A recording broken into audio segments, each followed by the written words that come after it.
Намалени са вече говорителите, всички са замлъкнали, чакаме започването на второто полувреме.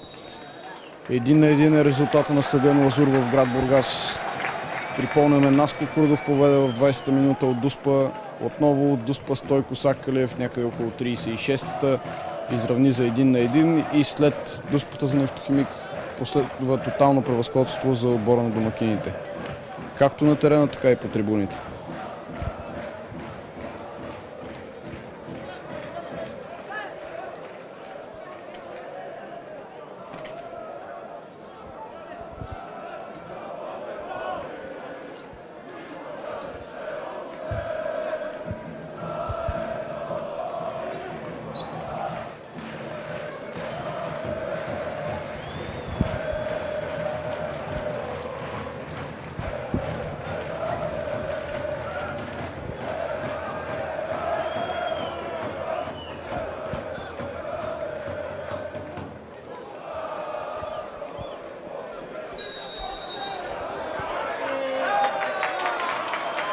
И глупав жълт картон за Гаджалов.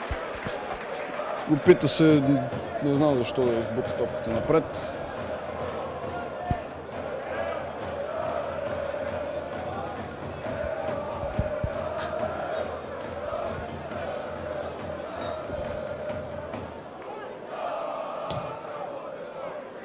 Силно към Наско Курдов. Отново Курдов е с топката. Сашо Александров.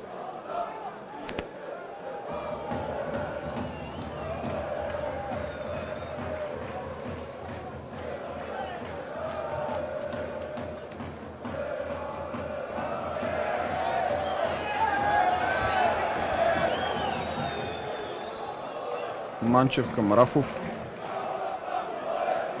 Той към Данчо Христов. Отново Рахов. Сашо Александров не успя да достигне от тази топка.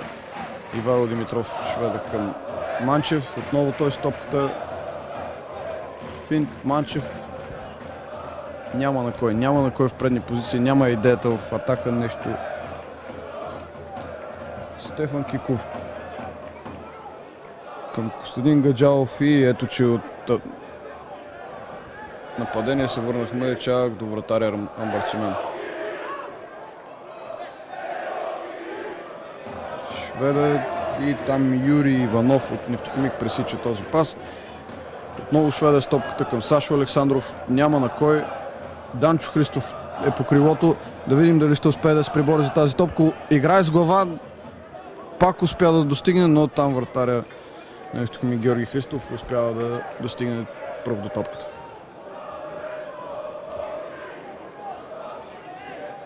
Залъган бе там Наско Курдов, но вижте как продължава да бяга, продължава да гони съперника, а не да просто да спре да тича в някакъв момент. Рахов и той до последно се бори и чисти в тъч. Но за щастие съдията не видя това нещо и тъче в наша полза. Ивайло Димитров към Сашо Александров. Рахов там ще надскочи футболиста на Нефтохимик. Неточно. Нафтата владеят в момента отново топката. Ами виждаме повторение на първото полувреме. Ботев стартира по-уверено. Знаят какво правят. До момента, в който не налеят гипса.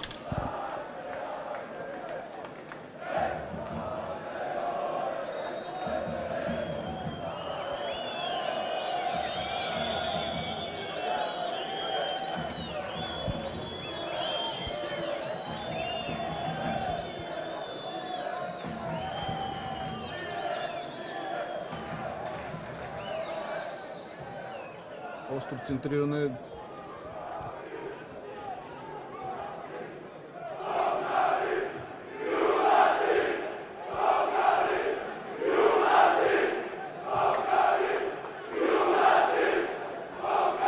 Стойко Сакалев добре там отигра тази топка. Ще получи подаване.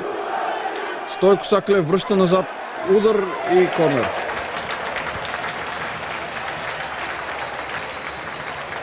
Вече се чудя дали не е добре да удържаме това равенство 1-1 до 85-та минута, когато да отбележим вече един гол, за да нямат време да ни го върнат.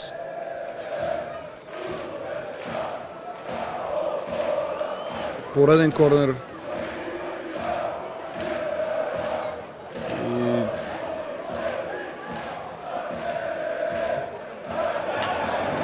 Опасен рикошет, добре, че не попадна после във вратата.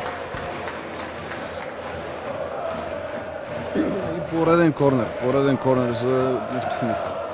Само Тошко Неделев седи в предни позиции. Наско Курдов се е върнал, целият отбор на Ботев е в наказателното поле.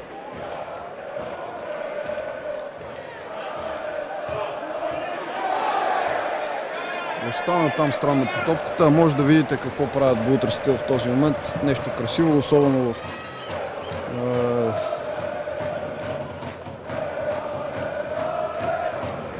особено добре изглежда това нещо сега, вечерта, когато няма слънчева светлина. Дано нашия фотограф Теодор Караколев направи хубави снимки на атмосферата. И доста опасно сега, нищо не се вижда. Не знам за кой е по-опасно, за Армандо или...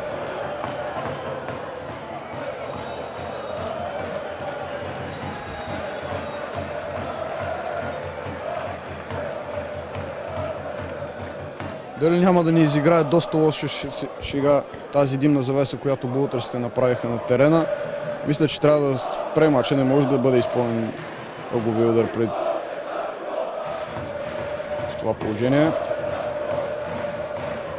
Да, показва съдията, че матчът ще бъде спрян.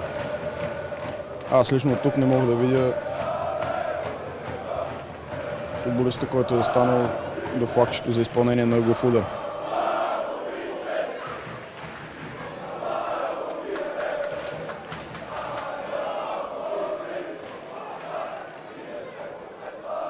Прояснява се и дава знак за изпълнение на ъглови удар. Центриране, почти не се вижда топката, далечен удар ще опита, забавя се малко. Добре, че се забави, защото Армандо не съм сигурен дали ще види тази топка. Центриране и Армандо лови. Няма обаче на кой да я подаде. Тошко Неделев се засилва, пас към Тошко Неделев. Добър беше паса, някакси не се пласира добре Тошко Неделев в тази ситуация. Извеждащо подане отново Стойко Сакалев надбягва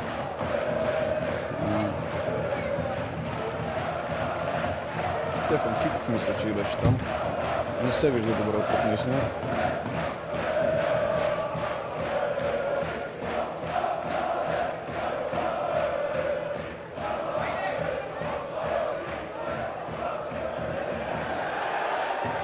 Връща назад удар и там защитниците на Ботев застават на пътя на топката.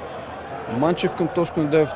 Най-слабия мач на Тошко Неделев в началото на сезона, бих казал.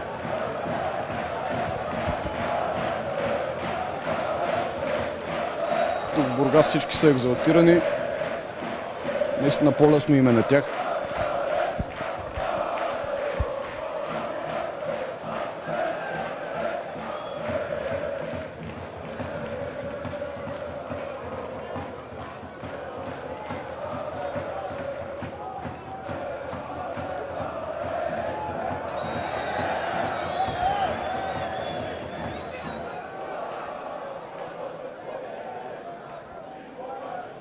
Бошков с шпагат, който според съдията не беше чист. Рахов притиска тук. Лошо спиране беше това. Това не беше и Рахов, Данчо Христов. Опит за преса от страна на футболисти на Ботев. Сашо Александров. Ето така искам да скачат нашите футболисти. С краката напред, пък каквото ще да става. Гаджалов, Манчев. Шведа в момента с топката.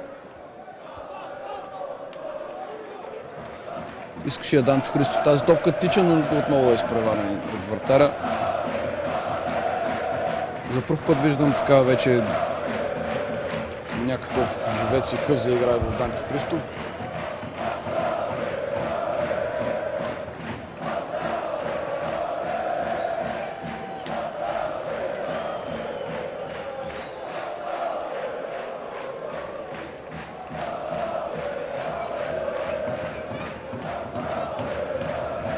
Поредната порция факли и димки, този път от страна на домакините. Не е убедително чистят там нашите футболисти.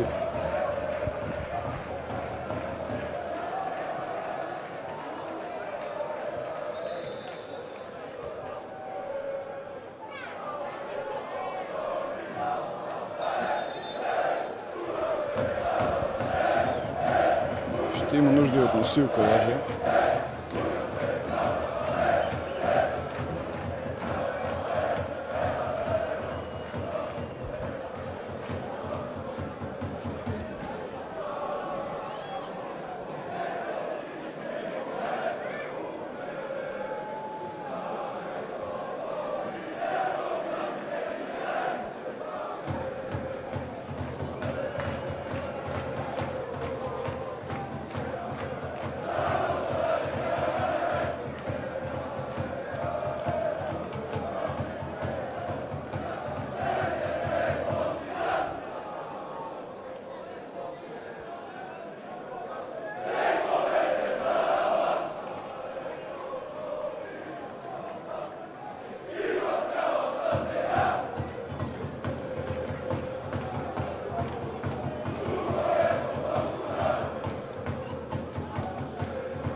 Оставих ви няколко минутки без коментар. Вярвам, че не ви е липсвал. Трябваше да проверим дали технически всичко е наред. Надявам се да ни гледате нормално. Може да пишете своите отзиви във форума или направо като коментари към видеоканала в Видео.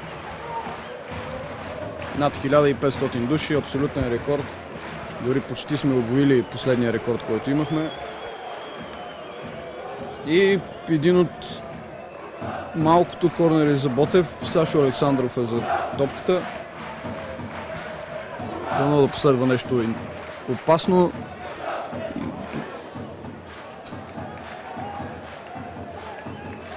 Последва втори корнер.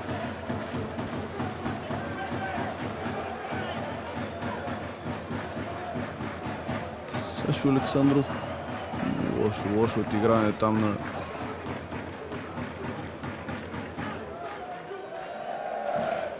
Данчо Христов.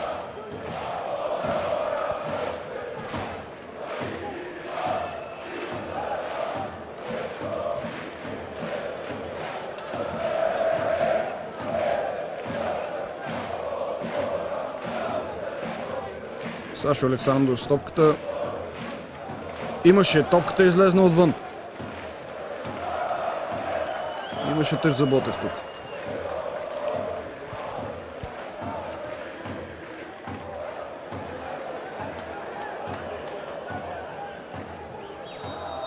Петър Атанасов ще влезе в игра за Ботев. Играта напуска Тошко Неделев. Наистина, както вече казахме, може би най-слабия матч на Тошко откакто играе при мъжете.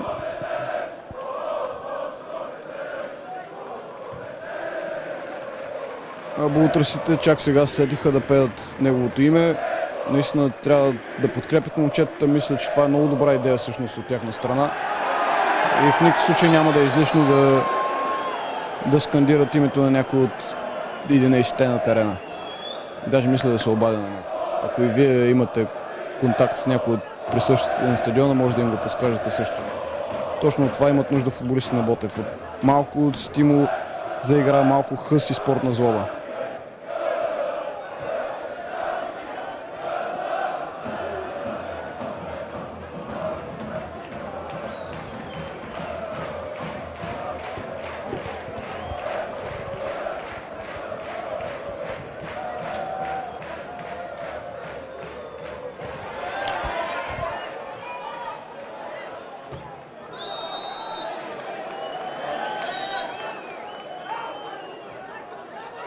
Опасна игра свири тук съдията.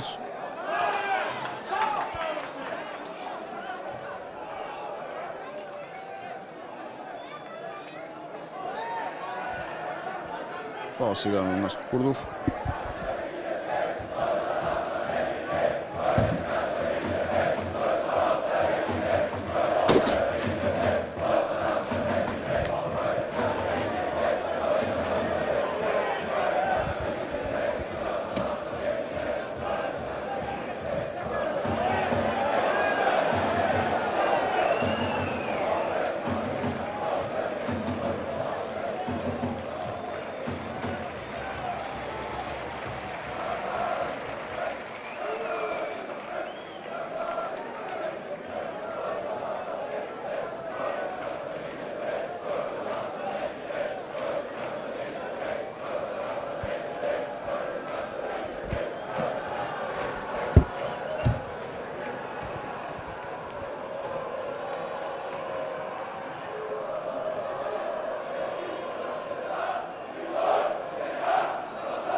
Нечовешки звуци от трибуната на бултърсите,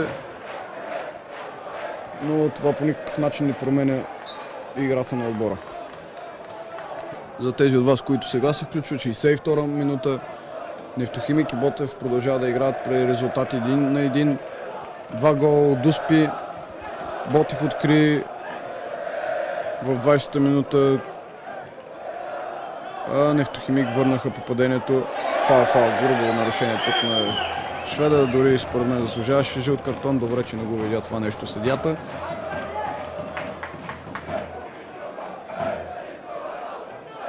Юрий Иванов подава към Тодор Стоев. Шведа там чисти, но отново футболист на Нефтохимик достига до топката. Гаджалов застава някакси. Връщам се думата назад, пребори се за тази топка. Сашо Александров отново към него беше насочена тази топка, не успя да я достигне.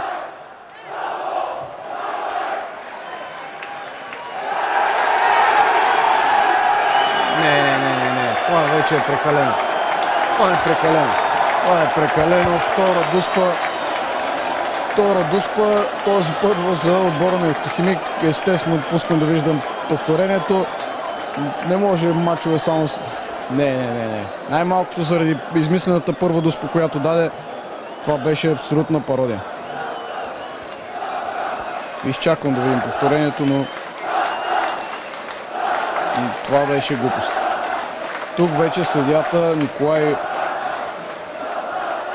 Никаква дуспа. Не. Тук нямаше дуспа. За мен тук няма дуспа. Не може да свириш такава дуспа при положение, че първата дуспа, която си свирил за Нефтохимик, беше просто за компенсация и нищо повече. Гръм от ясно небе. Не знам дали като Пепи Василев. Армандо отново хвана ъгъла и отново сантиметри има да изтигнаха. Много силен удар, никаква дуспа.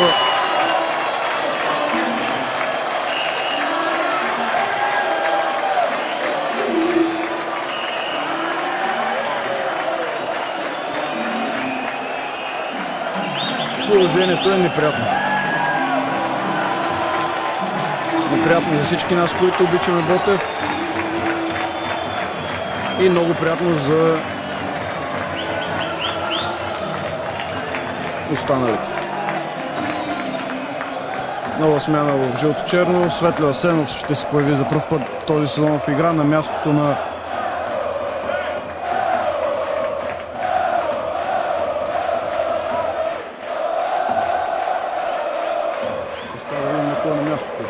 съдията дига номер 15, но 15 номер няма. Продължава, настоява се на 15 номер и това е. Той говори за отбора на Нефтохимик. От Нефтохимик ще влезе Стамен Ангелов, излиза 15 номер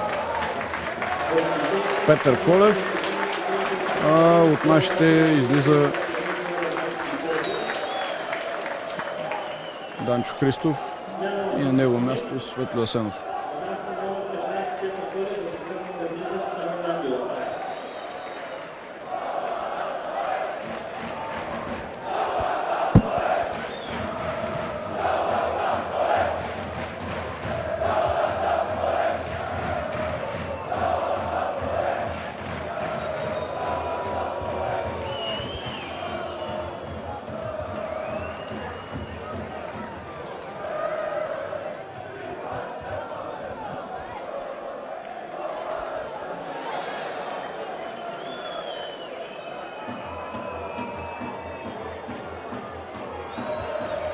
Някакъв жълт картон бе дигнат тук за футболиста на Нефтохимик.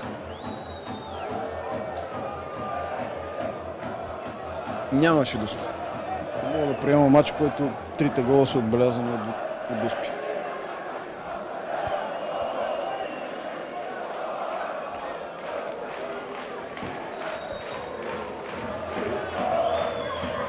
Центриране, Наско Курдов скочи много нависоко. Светло Асенов тича там за тази топка. Шведа е в момента с нея. Светло Асенов като осае. Светло дано да вкара нужните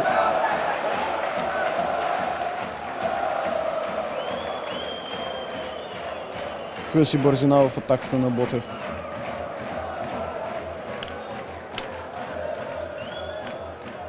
Рахов опитва да намери Светло Асенов, много неточно, за щастие изчистването на топката от страна на Нефтохимик беше също толкова неточно. Манчев с топката. Курдов сантиметри не му достигнаха, за да излезе сам също вратаря.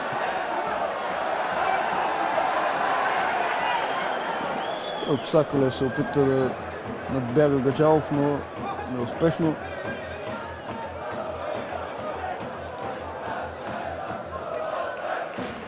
Когато нещо не върви, нещо трябва да се промени. Мисля си, че Ботев за пръв път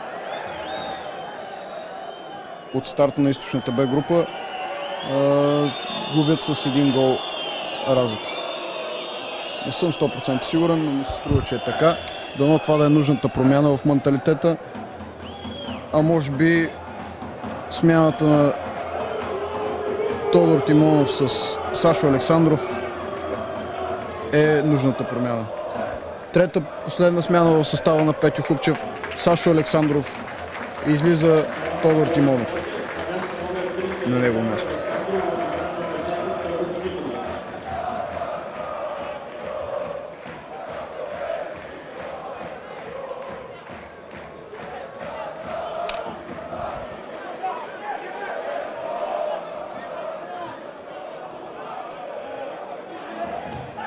Наско Курдов се пребори, но нямаше кой да... Гаджалов леко висна, добър шпагат на Косто Гаджалов. Добър шпагат и сега Светло Асенов. Светло Асенов е едно от момчетата, които имаха най-голямо развитие през миналата година в В група. Трябва повече да счита на него Петю Хупчев. Манчев е сега с топката. Опитва към Светло Асенов, пресечен там паса, Гаджалов надскача футболиста на Нефтохимик. Наско Курдов търси Светло Асенов, успява да го намери, да видим какво ще направи Светло. Не. Отнеха му топката защитниците на Нефтохимик. Прибраха се вече в своята половина. Манчев е с топката, опитва пас, но там вратаря Георги Христов успява да лови.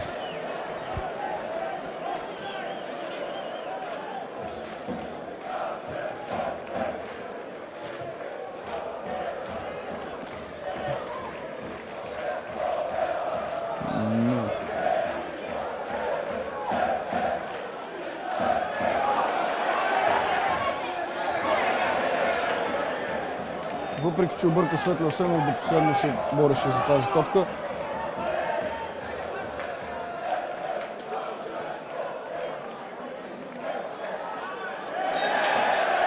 Ето това искаме да видим. Дори с цената на нарушение не трябва топката да бъде давана на изпитник.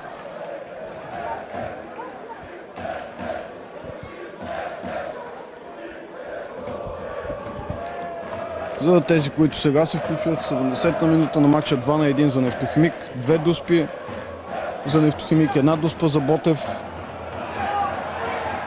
И сега много неприятно успяват се странно, по странен начин футболисти на Ботев да изчистят тази топка. Чудесен шпагат тук на Георги Калоянов от Нефтохимик. Продължават футболистите в зелено да владеят тази топка.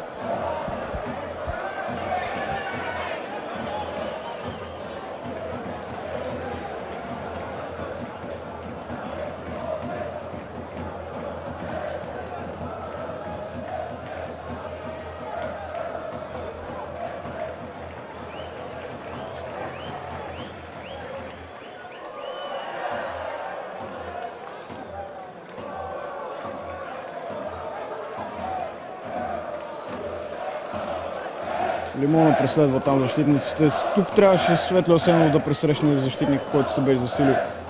Шведа и той... Не. Трябва да не допускат по такъв начин да приспиват играта. Сега е момента, в който да ги натиснем.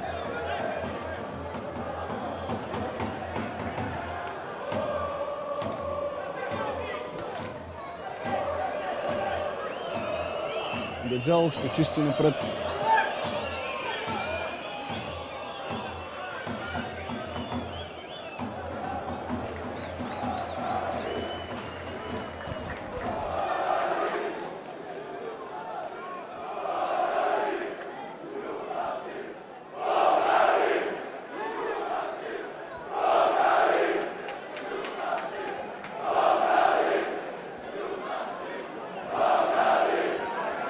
Бавят, грозно бавят. Това е за жълт картон.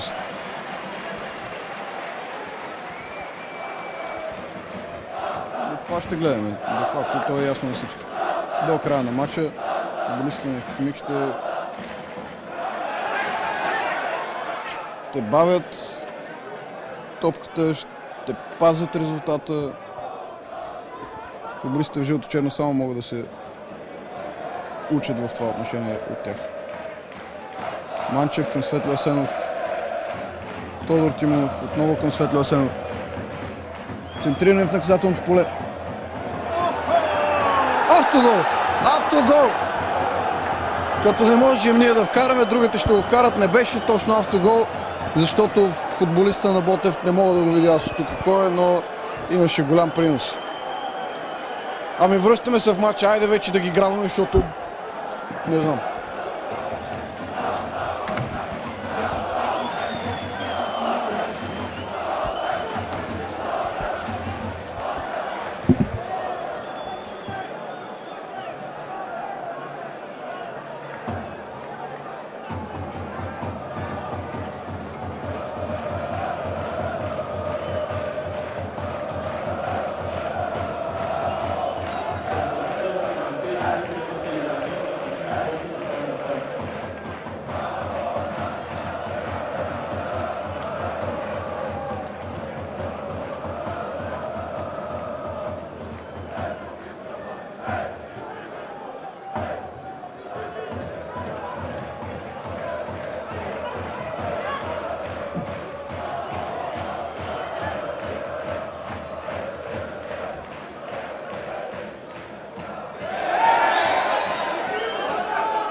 Връщаме се отново тук в ефира, не издържахме на напрежението и ние, и връзката, и всичко. И почват вече пропуските, аз смятам да скоча от коментаторската кабина.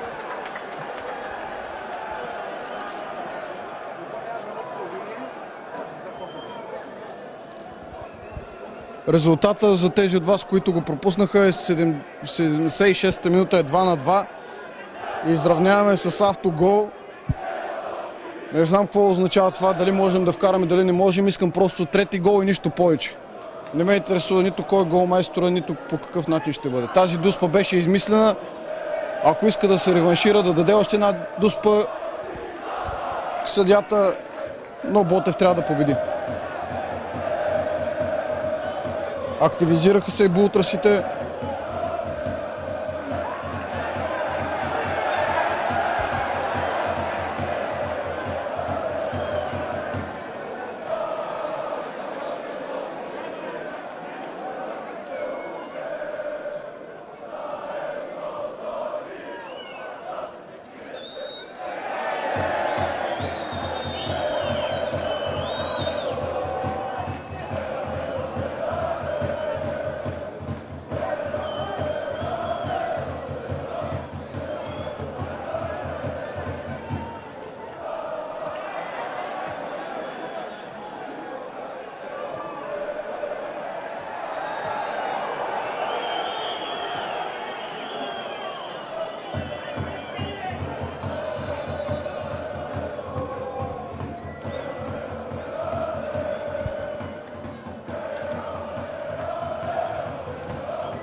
Остават още 12 минути.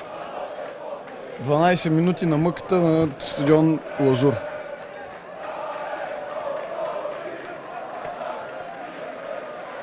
Мъка, защото за разлика от Нефтохимик, всякакъв резултат, освен победа за Ботев, е пагубен. Остро центриране, избиваме топката там, но няма кой отпред, кой да пресира. За малко не достигна на Наско Курдов. Стойко Сакалев тук ще се опита да направи нищо, но не виждам какво. Лошо. Армандо Ливара. Армандо Лимона иска топката, получава я. Не, Манчев ще играе първо с нея. Отнета му измори се като че ли Манчев. Опасна игра.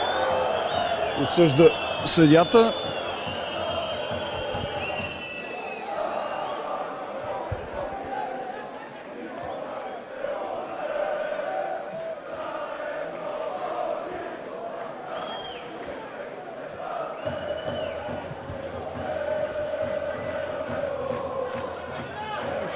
Като че ли тук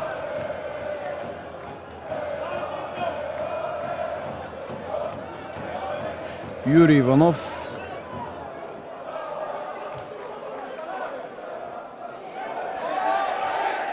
Какво, нямаше никакво право в претенциите за нарушение тук. Но с такива изчиствания напред едва ли ще успеем да направим нещо, което да застраши вратата на Георги Христов. Раздвижиха Лимона и Светло Асенов играта. Вижда се това нещо. Рахов напред към Наско Курдов. Наско Курдов тича, бе, майка му, стара една сега.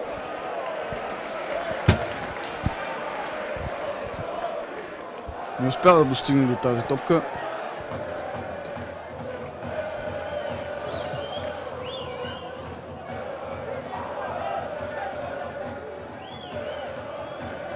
Петър Атанасов. Тръгнали човека. Добър пробив беше това на Петър Атанасов. Видяхме защо му е гласувано доверие. Това, което толкова чакаме да видим. Рахов притиска там футболиста на Нефтохимик. Трябва по двама да влизат някакси, да искат тази топка. Повече борба да видим. Давай, влизай му, бе, човек, още шпагат, бе.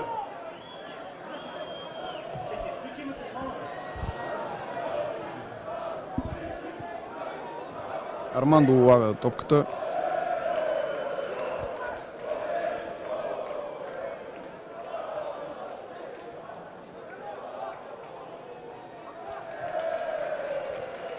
Рахов опита към Манчев. Шведа хитро излага тук. А Петю Хубчев вече е на ръба на нервна криза, на тъч линията. Подкамва футболистите да тичат, да се раздават, да се борят. Светло Асенов притиска там. Манчев. Опитват пас към Курдов, но бе изпреварен Наско Курдов.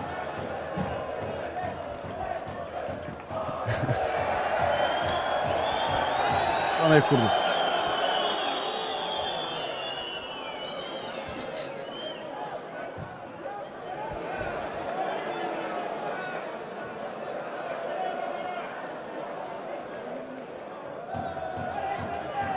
Рахов. Ивайло Димитров. Светослав Асенов. Опитва Пробив Светло Асенов. Оцели вратата. Иска се да оцелим вратата. Това е.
Получавам критики от оператора и спирам с коментара.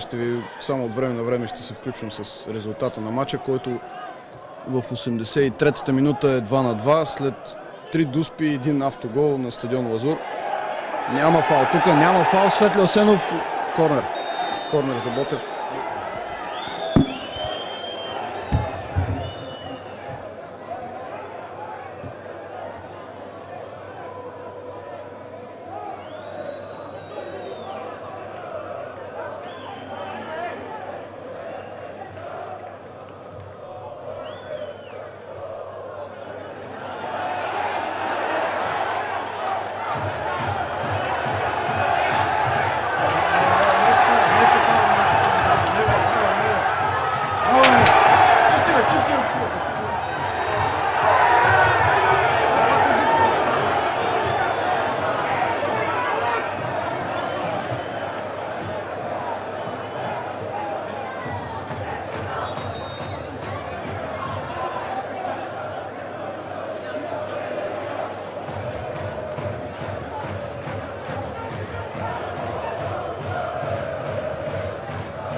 В 85-та минута на матча резултатът е 2-2. Пето поредно равенство се очертава за Ботев.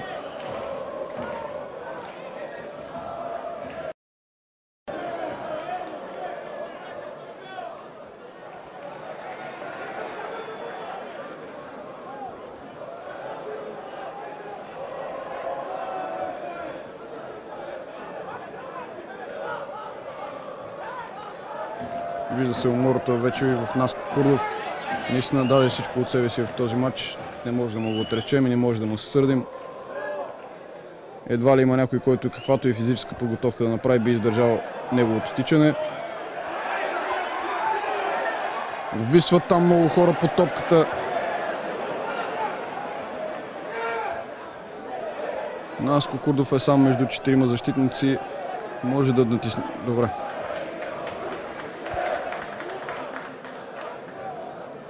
Петю Хубчев не е седнал от 20 минути на скамейката. А тези контратаки на Нефтохимик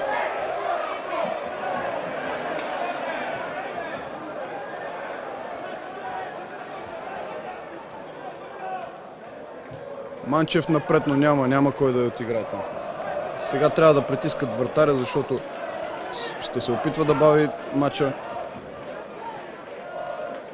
Рахов има още енергия, лечимо. Притиска Курдов.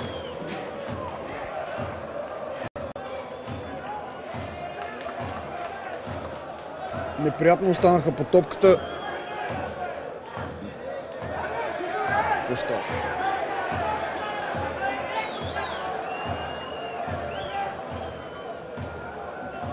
Рахов много борбен.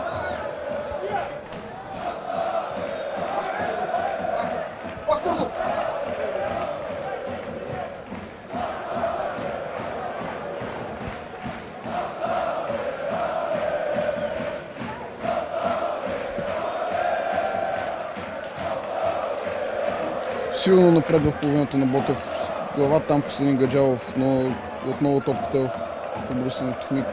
Това им е играта през цялото второ по време, да не кажа и през по-голямата част от мача на Нафтата. Като вземат топката силно напред и очакват Стойко Сакалиев да ги надбяга. Да надбяга защитниците на Ботев.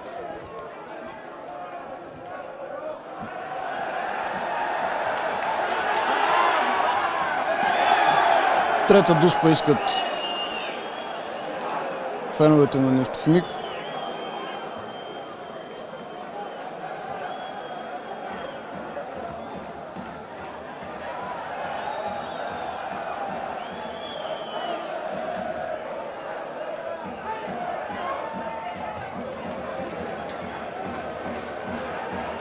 В 89-та минута започва след 20 секунди.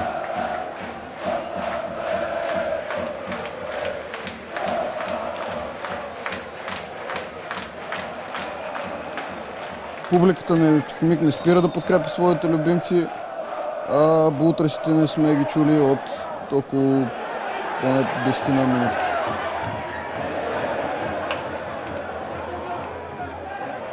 Сега трябва да тича, ще опитва да я връща назад. Не, търси Стойко Сакалиев, Светло Асенов там трябва да вземе тази топка и да започне атака за Ботев. Няма на кой обаче, няма на кой да подаде. Браво, Светло, ето така трябва да се влиза във всички единоборства. Особено в този етап на матча. Не беше за жълт картон това нарушение. Според мен игра с топката.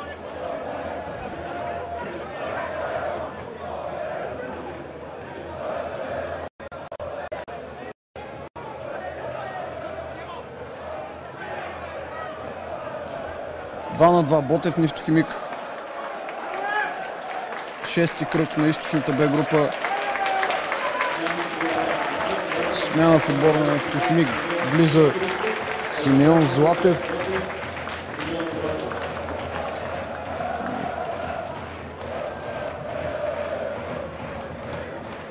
Милен Христов напуска играта.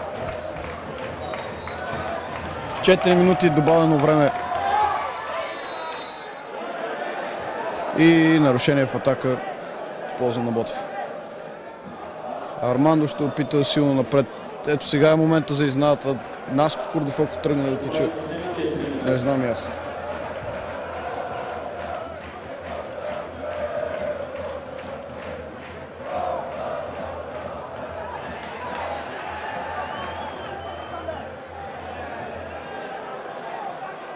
Армандо хвърля към Светло Асенов. Добро спиране на Светло. Опитва пас към Наско Курдов. Защо? Защо не минават тези подавания?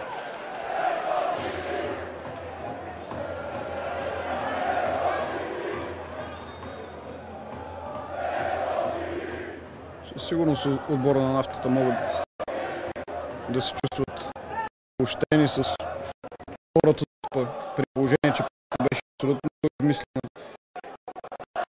Ето много фаули в по-миг. Стойко Саков ще бежи сега на терена. Ще го изчакаме, може би и лекарски екип ще трябва да влезе. Бързо. И няма изяде.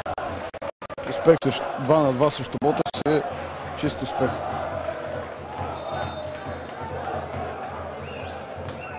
За всеки един отбор. Не само в Б група, и в България.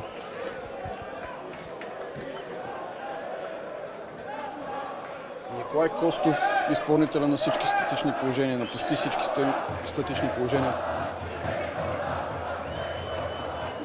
Ето Стойко Сахалиев сега ще си поиска медицинската помощ. Оказва се обаче, че ние иска де факто, като излезна от терена, веднага искаше да се върне. Ето сега е момента, в който трябва да атакуват нашите. Виж Светло Асенов. Браво, Мачев! Браво на Мачев! Ето сега е момента, в който трябва да покажат характер.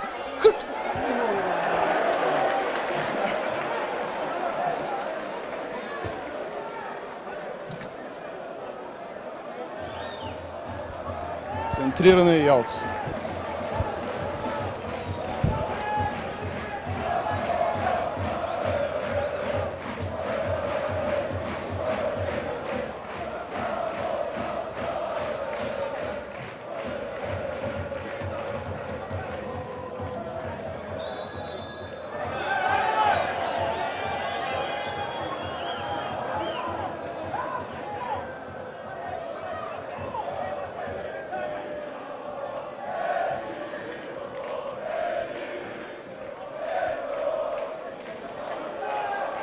Ако не е друго, може да залагаме хиксове в Еврофутбол, в някой друг букмейкър.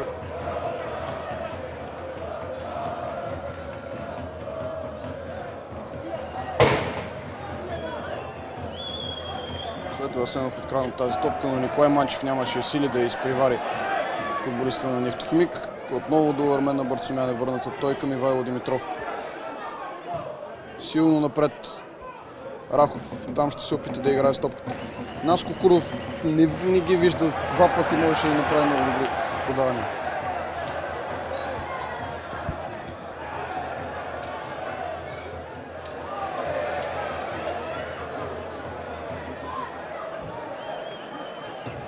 Киков силно напред и край на матча. Край на матча Ботев и Нефтохимик завършват по резултат 2 на 2. Среща от 6-тия кръг на източната Б група. Пето поредно равенство за Ботев Пловдив. Много спорно.